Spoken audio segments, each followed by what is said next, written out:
G'day guys, welcome back to the Inner City Hermit podcast. If you're liking the content, make sure you go subscribe on YouTube or go subscribe on Spotify and iTunes or iPodcast. I don't even know what it's called, Inner City Hermit podcast, or follow the podcast on all the social media platforms, Facebook, Instagram, at Inner City Hermit. Keep up to date.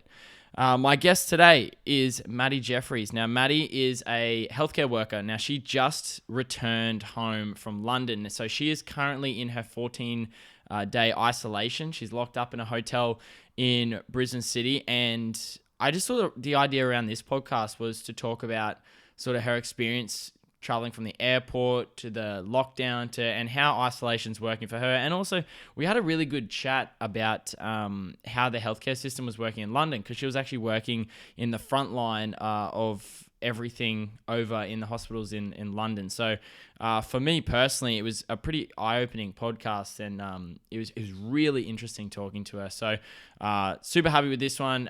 Maddy's a legend, and I'm really grateful that she did this. So yeah, without further ado, let's get this shit going.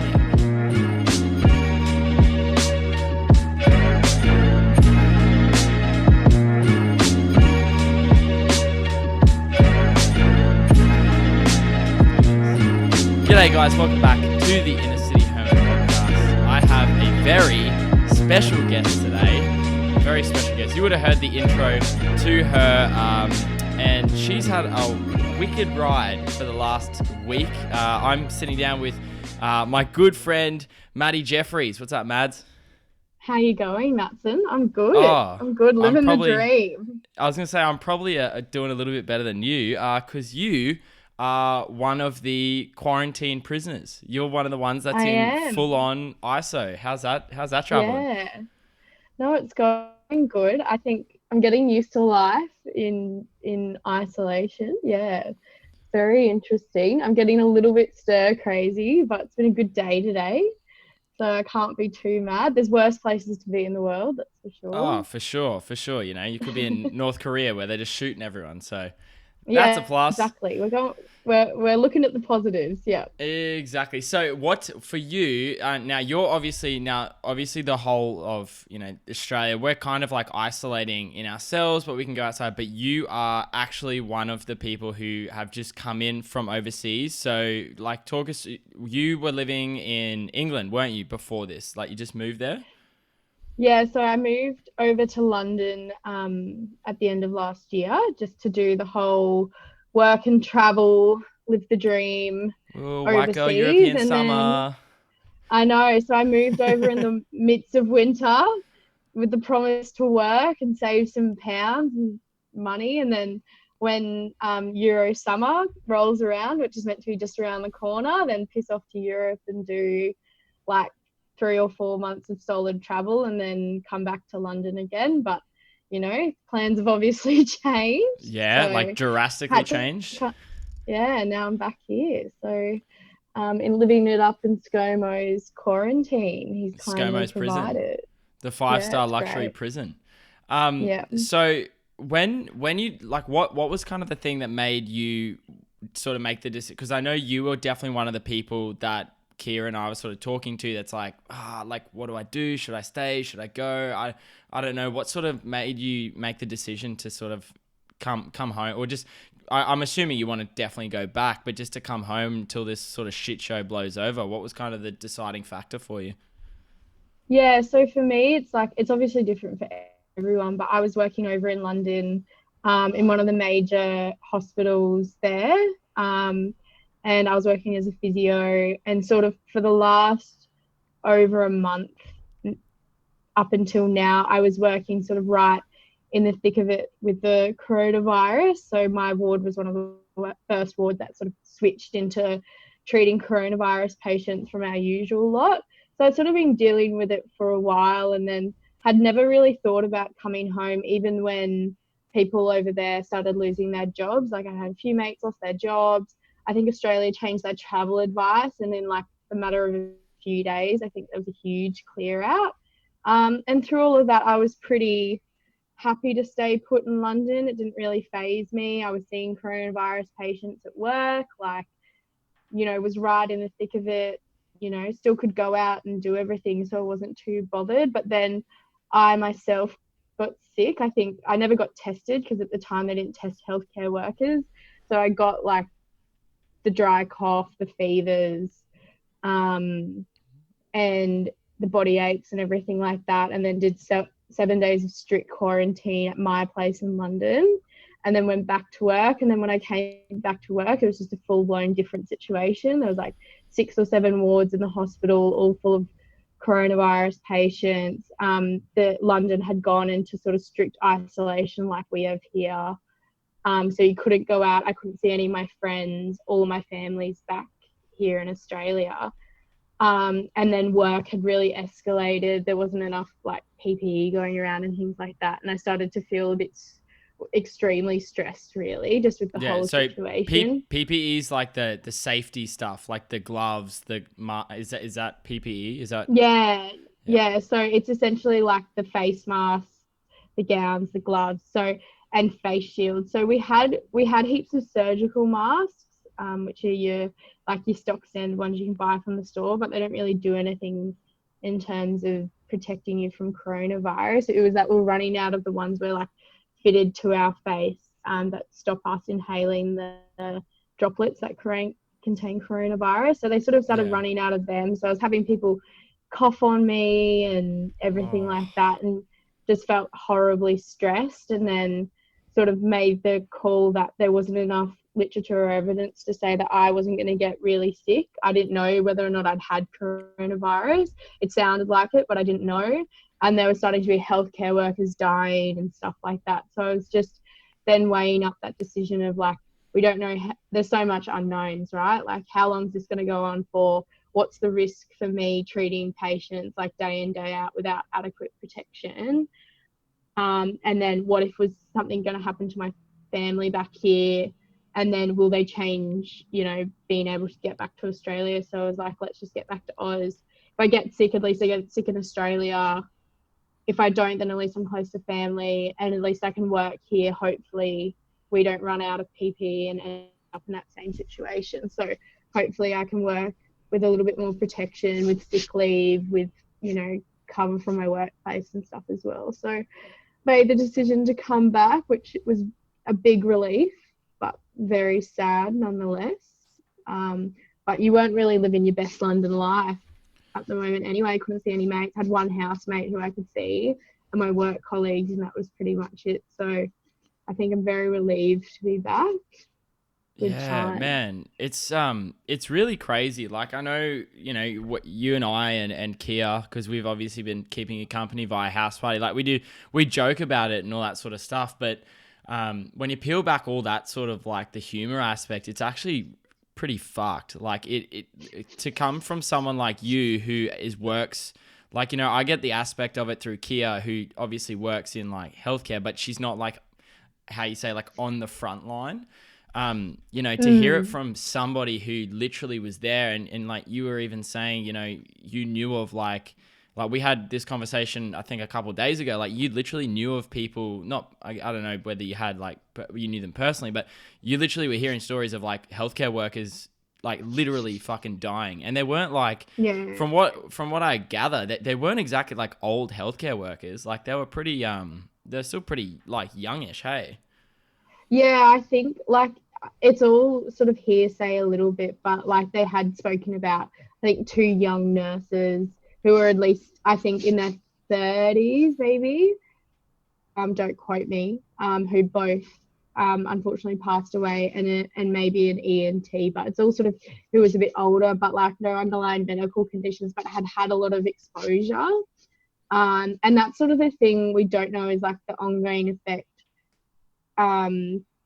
like physically, for starters, of like healthcare workers looking after these patients if they're not well protected with the PPE, and then also mentally, like there was a lot of stories going around of just people just not coping, and I think that's why I came back. I was like, I'm happy to treat these people, there's nothing wrong with that in the right circumstances, but like you've got to have your support. So yeah, it was getting pretty hectic over there, man. So it's good to be back.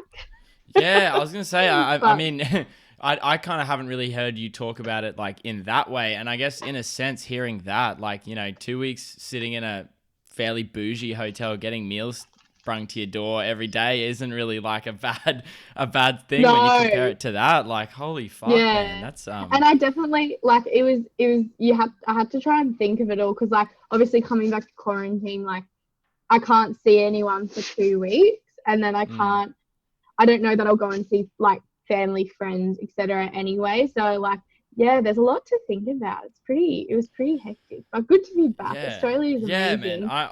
I'm glad. I'm personally glad that you came home. I'm glad you made that decision. Kier and I sort of had a couple Yeah. conversations about it, and we're like, oh man, I really hope Mads comes home.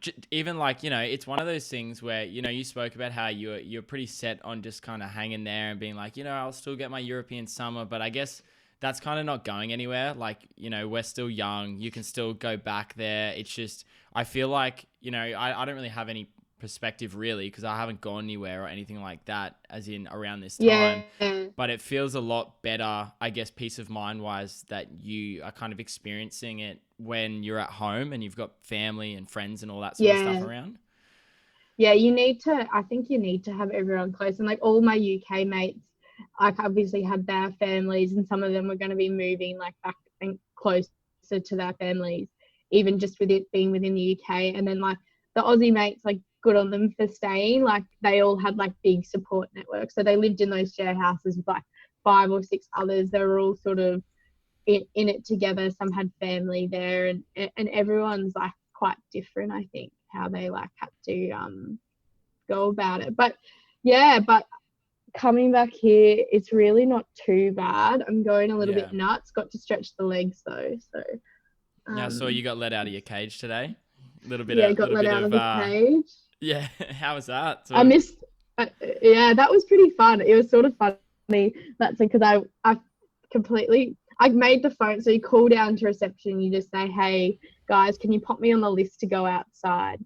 And they were like, yep, we'll put you on the list, and they don't tell you when. And then I got a knock at the door and I thought it was lunchtime because we sort of get food at the same time every day. And I poked my head out and I was just in my fucking Dax, and surely enough this police officer coming to take me for a walk. So then I was like, oh shit, sorry, mate. Pop some pants on, put my mask on. They didn't ask me to put a mask on, but I just like Yeah, just in mum case. gave me one, so I just popped it on. And especially to protect them, they don't need to catch anything from me. And then yeah, out I went with I think 2 police officers took me down, and there was about 4 or 5 of them. We went down to the pool area. The smokers could have a smoke. And then I just walked around, which was nice. It's not the nicest day, but it was nice just to get Yeah, out of outside. all the days you got to come outside, it's probably the shittest day I we've had in a know. while. Yeah, so um, fingers crossed it gets a bit better. Yeah. Okay. So, like, a question I had, because I guess there's some uncertainty around, what it's actually like. Okay. So, talk us through. You got off the plane, and of course, Yeah. you would have to obviously go through immigration and all that stuff. But from that moment, what was sort of the security, the police, how was that all? Was that all set up pretty? In comparison to just normal travel, what was it kind of like for those people coming in overseas, including yourself? What was it like? Yeah, it was really eerie, and it was interesting to see like the differences between like London and then where I stopped for an hour or so, which was Doha in Qatar, and then coming back to Brisbane airport because they're obviously like 3 different countries, 3 very different situations. But yeah, London was really chill. Like I think the air company like staff, they had sort of just surgical masks on and they were interacting with you quite normally, but it was dead quiet at Heathrow Airport. Everything was shut, which was really weird. And then boarding the plane, like we did it all like keeping 2 meters apart, and like minimal contact with staff, and then like loading them on a few at a time. And then they like sort of kept us spread out, but in one area of the plane, and then we could like go wherever once we took off. And then Doha Airport was completely dead, like it's huge. But the staff didn't really have masks on or anything, which was a bit weird. And then when we got to Brisbane, you could totally tell you landed down in bougie Australia, because like you're greeted by a bloke in full like PPE get up. And you just get handed some information as soon as you sort of walk out into the terminal. Got given like 5 pieces of paper with like what's coronavirus, what's going on, what's our expectations and everything, and some papers to fill out. So we had to fill out, I think, like 2 or 3 forms, just about that we agree to self quarantine in the hotel, who we are, where we've been, do we have any symptoms, things like that. And then your normal like border security, customs card, like are you bringing any plants and stuff in? And then you just go through the e-passport gates like you usually would, but like it's super spread out, like everything's really spread out and there's not many people around. And then from there, you'd usually go straight into baggage claim, I think, but we had like another area that sort of branched off with like spots on the ground for us to stand, and we had a nurse come and take the temperature of everyone. Wow, And they gave us masks to put on. So we all had our temperature taken, which was sort of nice peace of mind, because I think in that situation, I was like, the nurse came up to me, she's like, you look flushed. And I was like, oh shit. I was like, don't arrest me, don't lock me away. I was like, fine. Yeah, I was and like, I guess oh. too, you're coming off a massive flight. Like I know I come off like 9-hour flights, and I'm sure it was probably longer than 9 hours, and I feel like fucking shit. And like, Yeah. so you're kind of torn between, oh fuck, do I have any sort of symptoms, or fuck, is this just travel, or you know what I mean? Like, Yeah. so you're probably stressed out of your fucking mind just in that situation. Yeah. I was sweating bullets too, because I'd been in the UK, and like you said, I think it was 7 hours London to Doha, and then an hour stopover, and then a 14-hour flight. And Yeah, on the fuck. 14-hour flight, I'm vegan, as you know. I got food on the first flight, but not the second. So I was like, probably had like a blood sugar of next to nothing, like about ready to pass out anyway, because I hadn't eaten anything but like a few fruit salads for 14 hours. And I'd had a huge night before I left, like a few farewell beers. So Yeah, of I was course. like, oh man. And then, yeah, so they take your temperature. And then she didn't really ask me anything else. She asked a few people, but they might have had a temperature, like, do you have a cough? Do you have a dry cough? And everything like that. But she didn't ask me anything. And then you go and you go up to a desk and have a chat to the police. And essentially they tell you that it's like a federal offence if you attempt to leave quarantine over the next 2 weeks. No one can come and see you. You have to do it. You don't have a choice, and they tell you where you're staying. And you say, yep, cool. And they take all your paperwork. And then after that, I went up and I asked the nurse, I was like, just so you know, I'm not too sure, like, if I need to do anything different. Like, I've literally been around people with coronavirus for the past month, like, right up in their grill. Like, I don't have any symptoms. Do I need to do anything? And she was like, no, unless you start coughing or get a fever, we won't make you do anything. So that was good. Went through customs, got my bags. And then you wait some more, and then the police sort of tell you you're going to hop on the bus.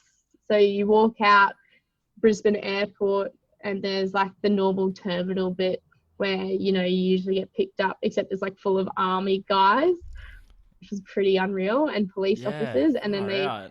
the army guys load your stuff onto a bus, and the bus is all like spread out. Like they've got reserved seats so that people, like not too many people can get on. And then, yeah, they took us to where I am now in West End, Brisbane.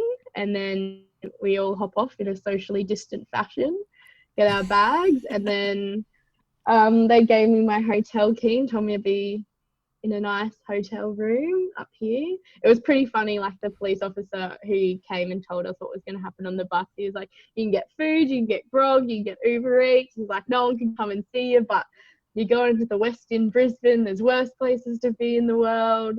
Yeah. Some good views if you're lucky. So he was an absolute legend. And then came in here. We had a bit of a rocky first night because I hadn't eaten.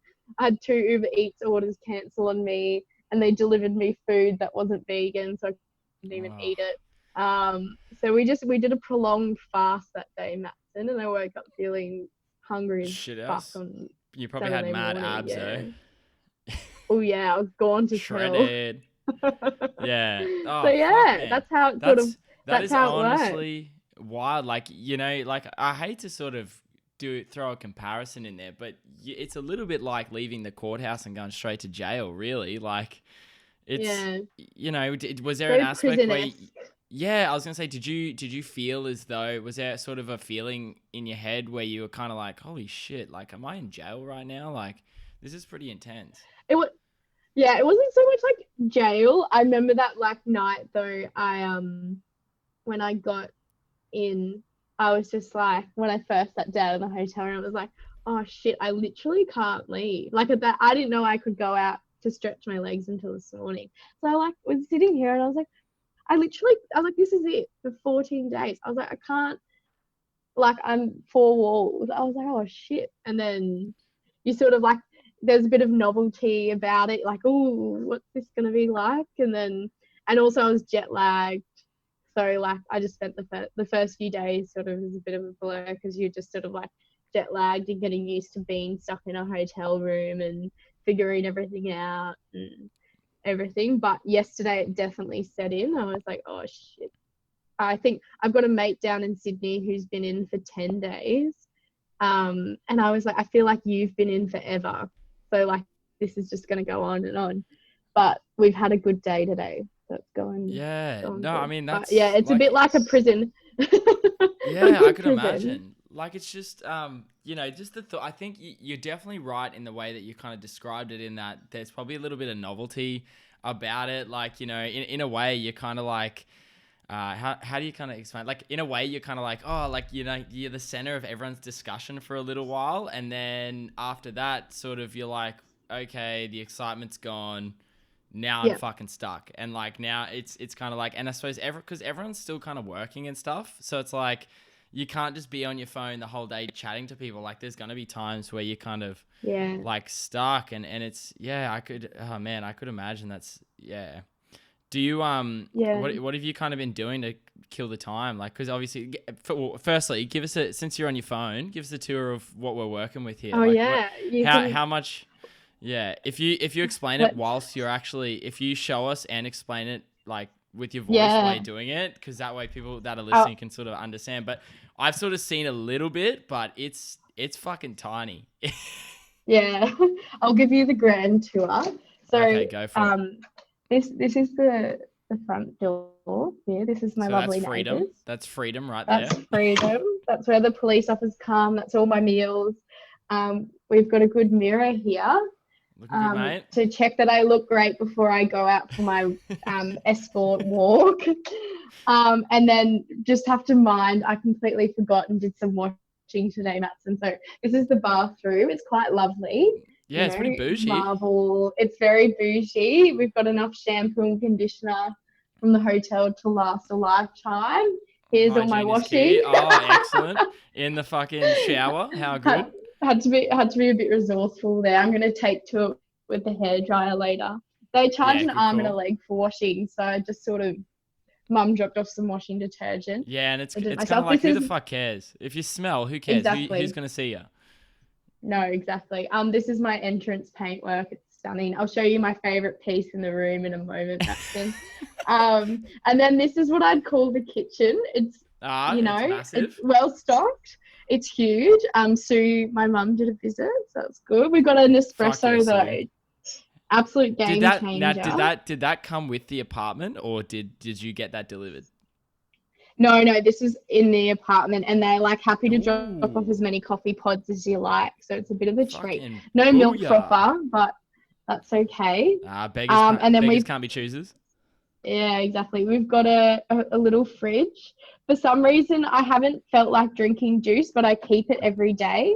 I think it's because I think I'm going to make mimosas. So I've got about 50 of these little bad boys. And then I've got some beers as well. And then here's just like your wine glasses and crap like that. And then we come into the main sort of living area. We've got a huge TV with Chromecast that keeps cutting That's out, which good. is just Oh, that's even amazing. better. So yeah, it's perfect. Huge king size bed, which is just too large. They even include one of these like pillows you can spoon for the lonely The old people. spoon. There's this single girl pillow. Yeah, and then we've just got cupboards here, nothing too impressive. With an ironing board, 2 mats, just With so I can all make your sure I look ironing you're super gonna do. spiffy. Yeah. Exactly. And now we come into the office here, where I do Huge once all of again. my work, and in the office with my favorite piece of art here, and they drew a Excellent. massive dick on it. Yeah. So, Oh, good. and then this is my And little that's it. sitting area, and then To be that's pretty fair, much the, it. the I've got seating, the seating area actually looks quite nice. It's like on the it's very window, you get a bougie, nice isn't it? view. Like, but there's only so Yeah, many times you can sit there in 14 days and not want to fucking throw yourself out the glass. So, yeah, yeah. And then we've got some tradies over here, and we've got a lovely view of the Story Bridge. The tradies, they were mimicking me when I was doing ground to overheads with this chair yesterday, Maxim. So that was a real fucking highlight there. We keep so each other company. you're still trying to work out and stuff.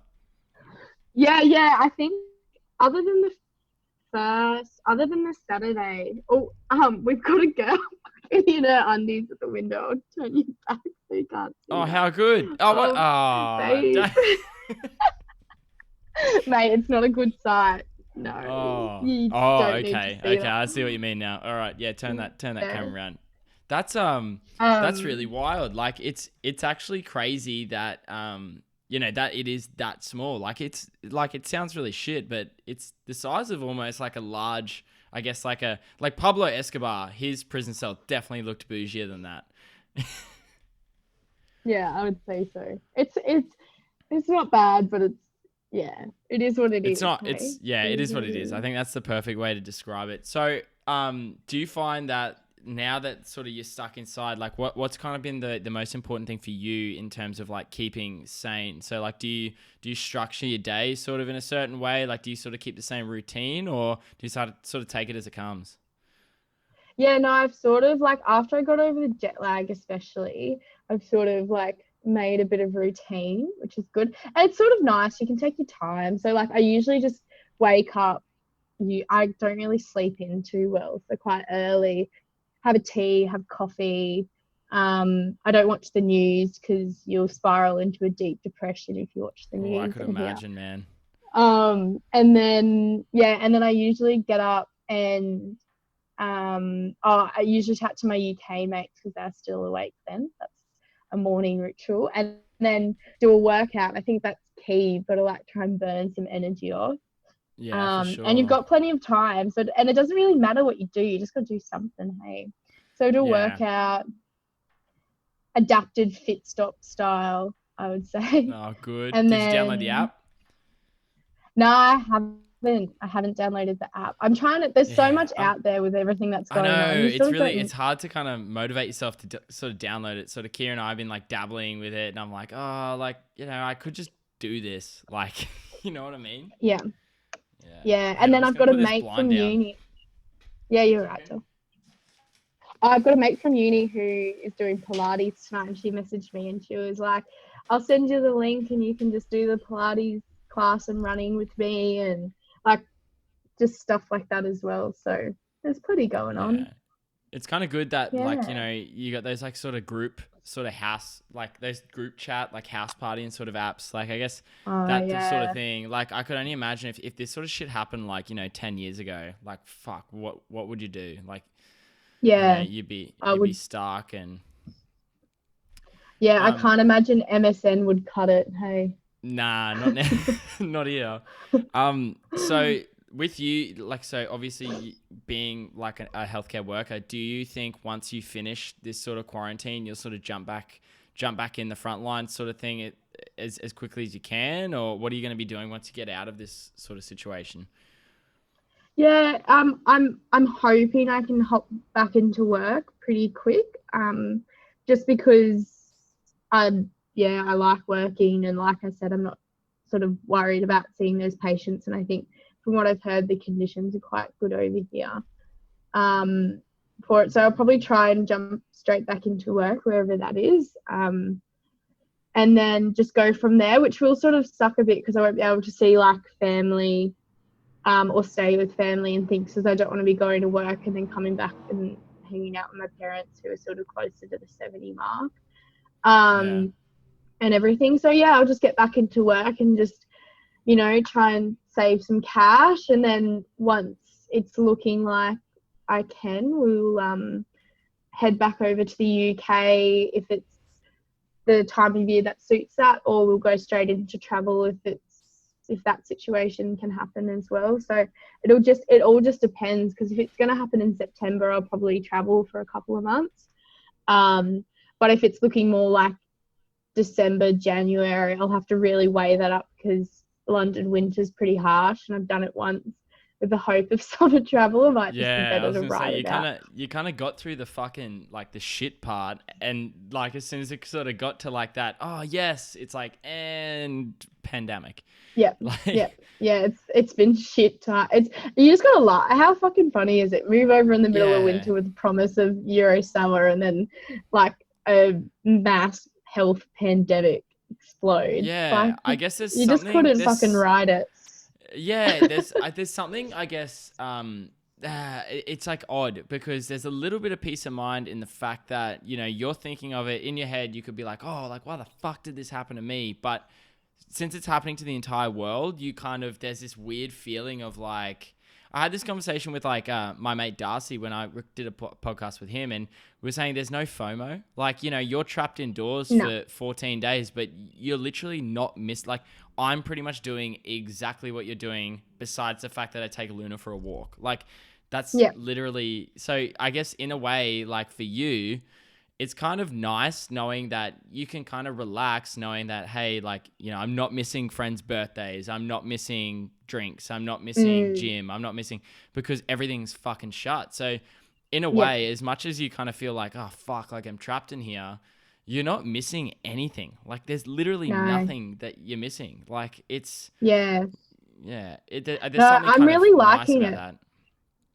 In a way. Yeah, I Like, I guess, think it's excellent. Like, how much, like, I know I do it all the time. And I thought about this when I was quarantined, when I was sick and I was sort of feeling a bit better.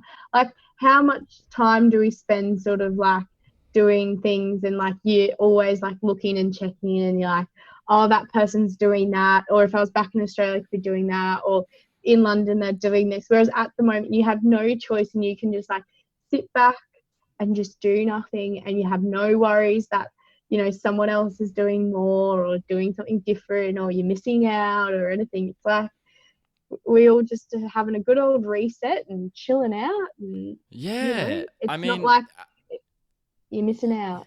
yeah, So it's like once you sort of get down to the sort of cracks of it, and you're like, you know, it's terrible. Like if you really look at the grand scheme of things, and like you would obviously know with the story you just told, like it's really yeah. fucked. But for those people who are kind of doing the right thing and like you know staying indoors, doing all that sort of stuff, like there is something like for me personally, because I know like obviously I was a little bit different last week with school being so hectic, but this week like I know I'm staying indoors a lot, so I know I'm not gonna get the disease or like, you know, touch wood, but if I'm doing the right things, I'm not gonna get it. So there's something kind of reassuring about being like, hey, I'm inside, I'm safe. Like, you know, Mm, like I know my family's safe. It's kind of like comforting. I guess it's like yeah. sort of sitting in the middle of a tornado, like all this shit's going on around you, but you yourself are like kind of in a nice space now.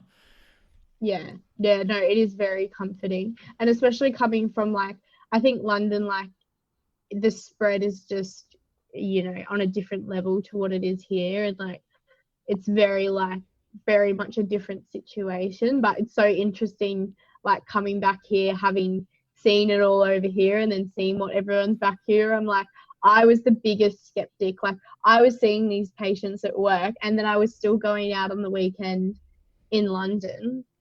And at that time, you know, I had lots of like PPE, and like all of the precautions were being taken, like, and they still are, but I was still like, my holiday to Austria got cancelled.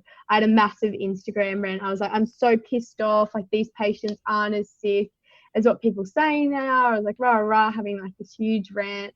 And then, like, I had to eat my words massively, because it's just turned around and we're just everyone's like, yeah, it's all going on around, but we're very lucky just to, sort of be like safe, and especially Australia to get sort of the forewarning um, from like the rest of the world and be able to put things in place. So hopefully it doesn't get to the point that it has in like London, and there's so many other countries worse off, like New York and things. So we're Yeah, I heard New very, York's very like lucky. fucked.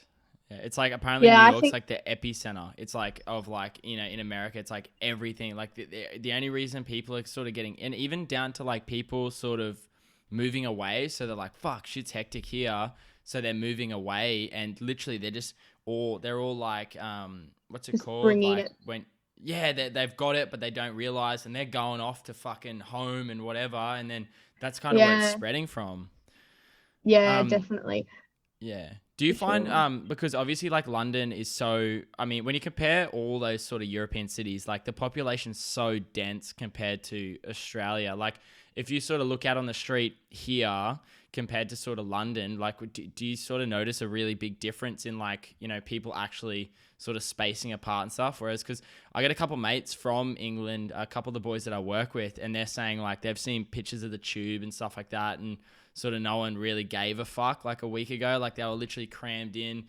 Um, do you think like do you think being in England and London, do you think they sort of fucked up a little bit? Like Boris fucked it hard. Like Yeah, it's London's really difficult situation to manage because like there's so many people squashed into like such a small space, and so many people like dependent on the transport system and stuff. So they were trying to do things like only so many people into grocery stores, cutting down tube availability, buses and things like that. But then you still have so many people having to go to essential work, whether that be hospitals, police, rah, rah, rah. So like they've cut the tube numbers down, but then there's still so many people who have to take it.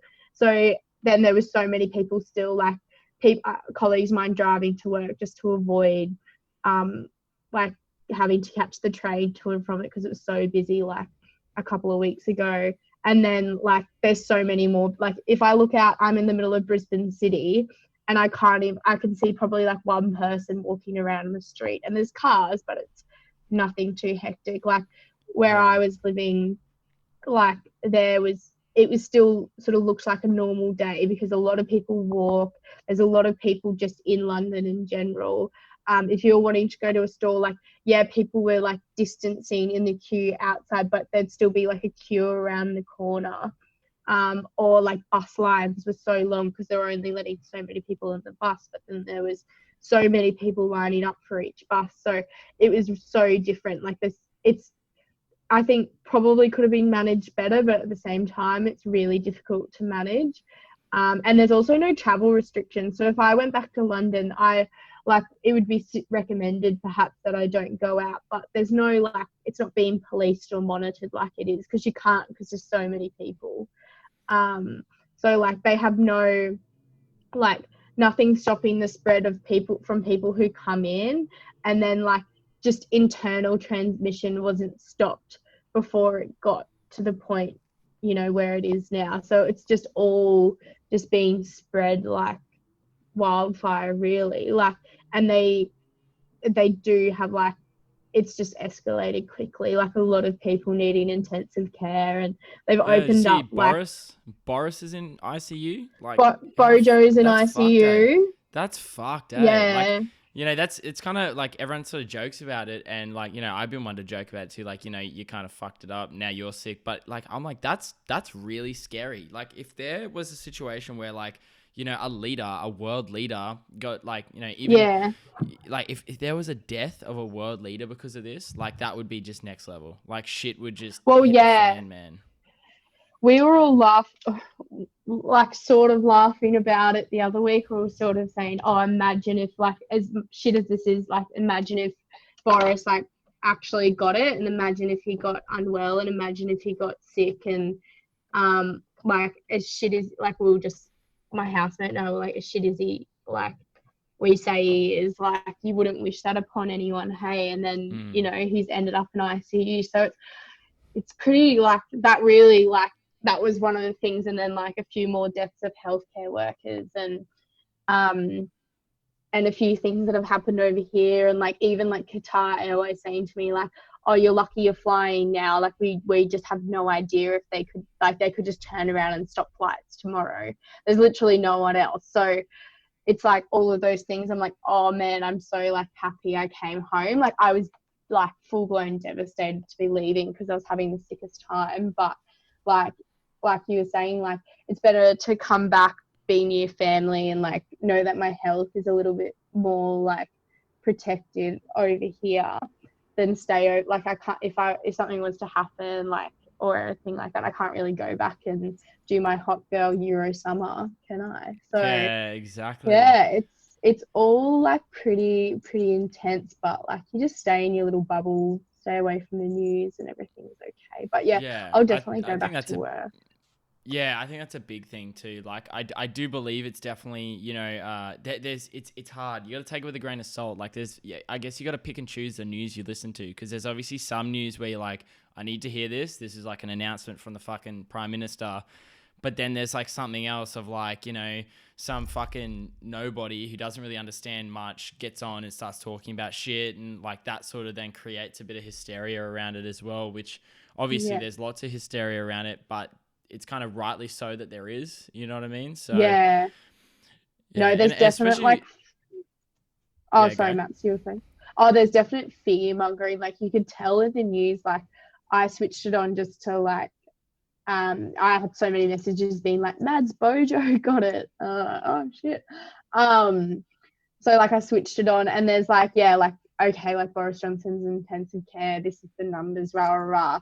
But then there's like the news presenters, and they're just like edging at people's heels. Hey, like you don't need to sit there and be like, oh, but what point do you think it'll get to, and how do we know, and rah rah rah. And I'm like, no one needs to hear this. Just spit the facts out and like Yeah, leave it there. exactly. Like Because it's been good. Like, oh, sorry, oh, Matt, you sorry. keep going. Sorry. Oh, I was going to say, like, I truly believe, of course, the news are doing this for the right reasons, but there is a huge aspect of news seeing this as like, hey, this is the thing that's going to get people back watching like media. Like, this is the thing that's Yeah, going to make Channel 9 news big again, and everyone's going to get off like Facebook news and stuff like that. Like, I do think there's a part of it that is like necessary news, and then I know there's stuff that's like clickbait news. Like, I saw a thing on Facebook the other day, and I think it was a Curio Mail post, and it's like, it said something around like these are the signs you need to look out for Corona, and it's like, no, we know the symptoms, like they're obviously posted on like doctors' surgeries, everything, but then it's like, yeah, like have you got any of these, and it's like a clickbait, and you're like, are you seriously getting clicks out of like this? Like, and I'm not talking about like, like for example, I posted a video and I titled it like, why am I voting or some shit like that. And there was another one that was like coronavirus scare or some shit like that. But it's like, I'm posting shit that's kind of for entertainment. But like when news companies do it, you're kind of like, what the fuck, dude? Like, do you really want like, yeah. you're kind of cashing in on this shitty event? Like, Yeah, exactly. Exactly. I think one thing that's been really good is, I don't know if you noticed this, Matt, and YouTube has been like censoring. So like all of the mm, YouTubers who are doing their like day in isolation vlogs, they like have censored it. So like if you say the word like corona or coronavirus or COVID-19 or anything like that, they'll like shut your video down, which I think has been really good, like to stop the spread of like fake news and like people like spreading things. So as much as like I hate that I pull up YouTube at the moment, it's like 15 Gold Coast chicks being like, this is a day in isolation. I'm like, at least like it's not coronavirus this, coronavirus that. yeah, Like they can't exactly. say the words or anything like that. So that's been good. But like Yeah. mainstream media is just like fucking running with it big time. Yeah. Oh, definitely. Big question here. Massive question. How tempted are you to get a TikTok? I have TikTok, but I'm not going to make it. So I Oh, have really? so when you were asking about my daily routine, no TikTok before like 7 p.m. at night, Good call. and Yep.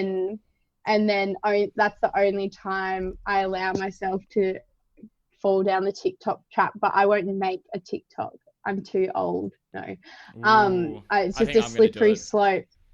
I I'm know gonna I do sort it. of want to do the dance, like I want to learn the dances, but I'm trying not to. So I'm trying to like keep myself like away from it. But You just put that in the cupboard just in case a rainy day comes around and you got literally, we'll see how you feel by day 12.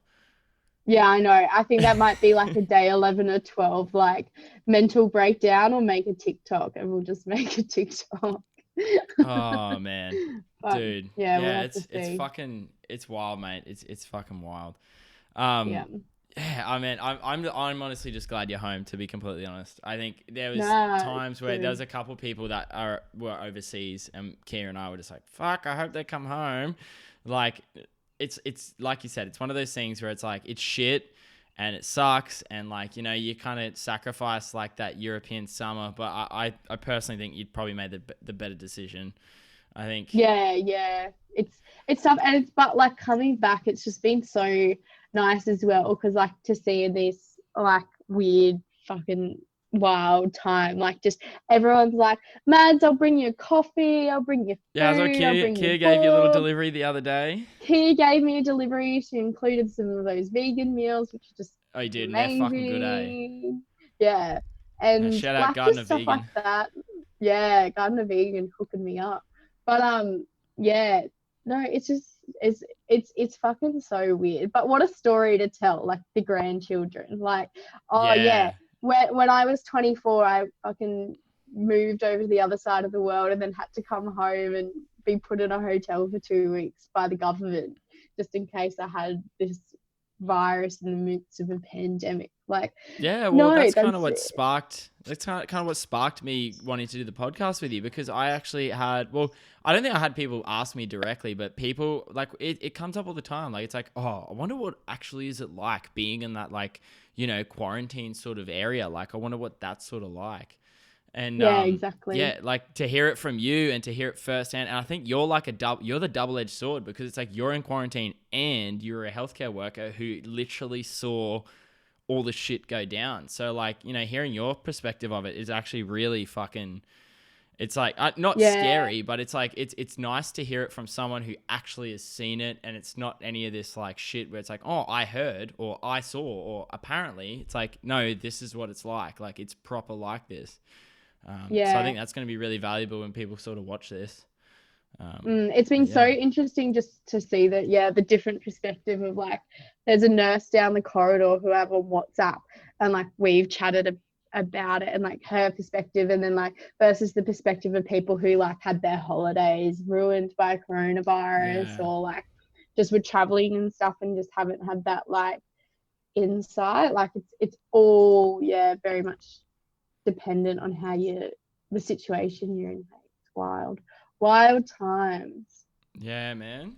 Well, mate, I think we've done like 45, 47. Damn, Mads. Oh, That's a good one. That's a good one. that's a Yeah, well, thick boy. that is a thick boy. No, that's good. I really appreciate doing this. Not to say that you've really got anything better to do right now, but I probably should apply for some jobs, but we've got all the time in the there world. you go. You got fucking what? Still got 10 days left, mate. You got all the time in the world. Just I you can got, procrastinate. The worst thing is I'm still procrastinating and I have nothing else to do. So that's a real shit thing on my part.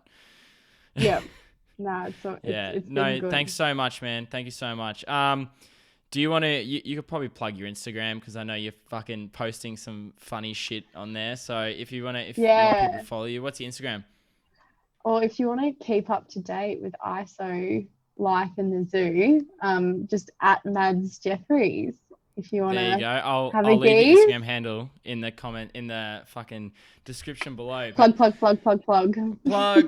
plug. No, it's so awesome to have you back. I'm glad you're safe, and I'm very keen to, well, I guess almost catch up with you when you finish the ISO but I'm sure Kira and I'll probably give you a house party later on anyway, and we can talk some mad Yeah, we'll shit. have a few Quoro beers, Yeah, I'm quarantinis. down for some quarantinis. Yeah, Fuck yeah. That Awesome, sounds good, dude. Matt. Look forward to it. Thank you so All right. much. Guys, it is the Inner City You're- Hermit podcast. If you're enjoying the content, go to YouTube, give it a sub, go on to everything else. You know the shit. I don't need to talk about it anymore. Thank you so much, Maddy. Appreciate everything. You're welcome, Matt. See you later, mate. Stay safe. Stay on there because I'll keep talking to you. I just want to